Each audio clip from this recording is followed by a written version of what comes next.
Olha, a situação no Oriente Médio, especificamente entre os Estados Unidos e o Irã, tá chegando num ponto de ebulição. É uma verdadeira guerra de palavras, de ações acontecendo agora em tempo real. E assim, o que vier a seguir pode respingar no mundo todo. E para começar, olha essa frase: estamos aguardando sua presença. Isso aí não é uma ameaça velada, não. É uma declaração, assim, na cara, da Guarda Revolucionária do Irã direto para os Estados Unidos. É uma fala cheia de desafio, com um tom que sinceramente beira ao sinistro. Ok, vamos entender isso. O que leva uma nação a fazer um convite tão ousado para uma superpotência militar? Pois é, a resposta para essa pergunta não está em terra firme. Está numa das passagens marítimas mais estratégicas e mais disputadas do mundo inteiro.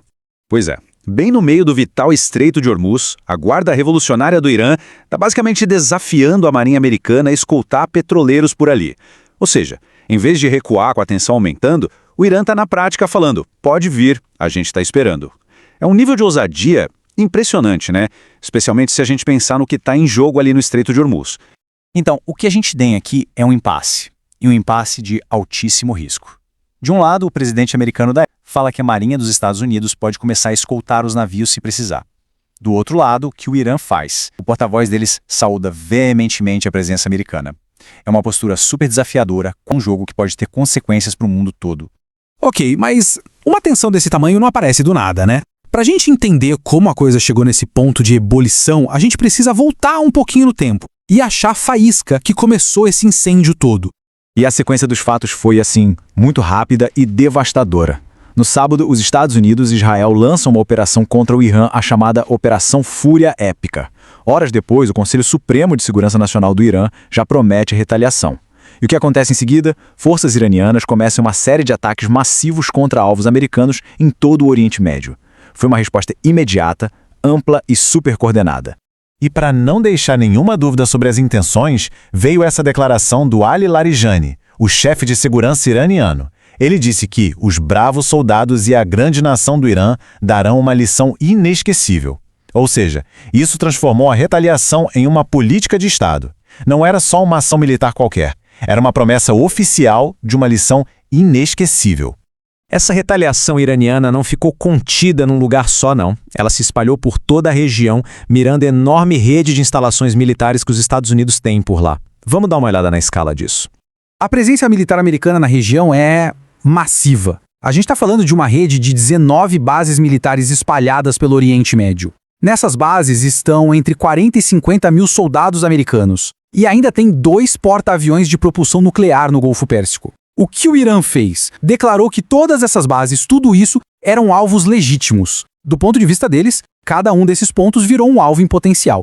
E o resultado foi exatamente o que se esperava. Uma onda de ataques super coordenados. Dezenas de mísseis atingiram alvos em 6 países diferentes. A gente vê aí na tabela. No Bahrein, a sede da 5ª Frota foi atingida. No Iraque, a base no aeroporto de Erbil. No Catar, a gigantesca base aérea de Al Udeid, que é o QG do Comando Central Americano, o CENTCOM. E por aí vai, Kuwait, Jordânia, Emirados Árabes. A retaliação foi generalizada e, sim, causou danos bem significativos. Agora, vamos focar no custo real desse conflito.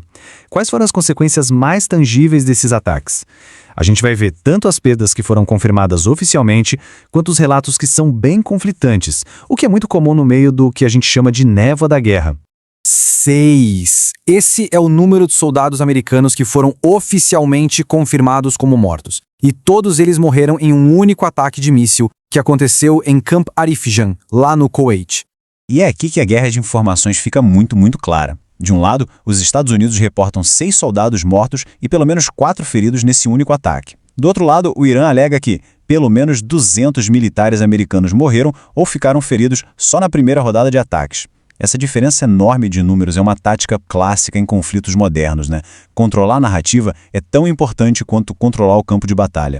E além do custo humano, que é o mais trágico de todos, o custo material e estratégico foi imenso. A gente está falando de equipamentos caríssimos. Um sistema de radar móvel no Bahrein de 300 milhões de dólares, simplesmente obliterado. Outro radar no Catar, de 1 bilhão de dólares, danificado. E ainda teve a perda de 3 caças F-15 no Kuwait, que o Pentágono diz ter sido um incidente de fogo amigo. Cada uma dessas perdas é um golpe gigantesco. Aí vem uma das alegações mais audaciosas feitas pelo Irã em todo esse conflito, a de que seus mísseis conseguiram atingir o USS Abraham Lincoln. Acertar um porta-aviões nuclear americano seria acertar um dos maiores símbolos do poder militar dos Estados Unidos. Imediatamente, claro, veio a negação dos Estados Unidos. A afirmação deles foi categórica. Os mísseis lançados nem chegaram perto. Isso ilustra perfeitamente essa batalha pela verdade, pela narrativa. Acertar um porta-aviões seria uma escalada gigantesca no conflito. Negar é a tentativa de controlar a percepção de que as coisas estão saindo do controle. E tudo isso nos traz de volta ao ponto de partida.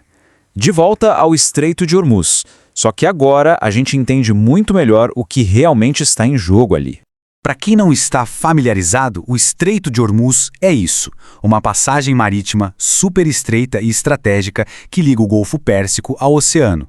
O ponto crucial é que uma parte gigantesca do petróleo do mundo passa por ali todos os dias. É como se fosse uma artéria vital da economia global.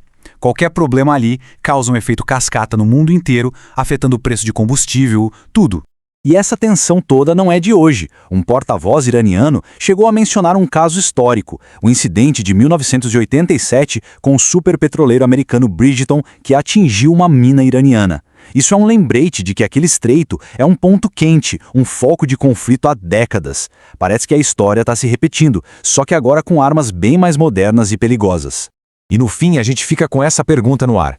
O que acontece quando navios de guerra de lados opostos se encontram na via navegável mais vital do planeta? Com todo esse cenário de desafio, de retaliação, de guerra de informação, esse encontro de forças navais, num espaço tão pequeno e tão crucial, deixa o mundo inteiro de cabelo em pé, esperando para ver qual vai ser o próximo movimento.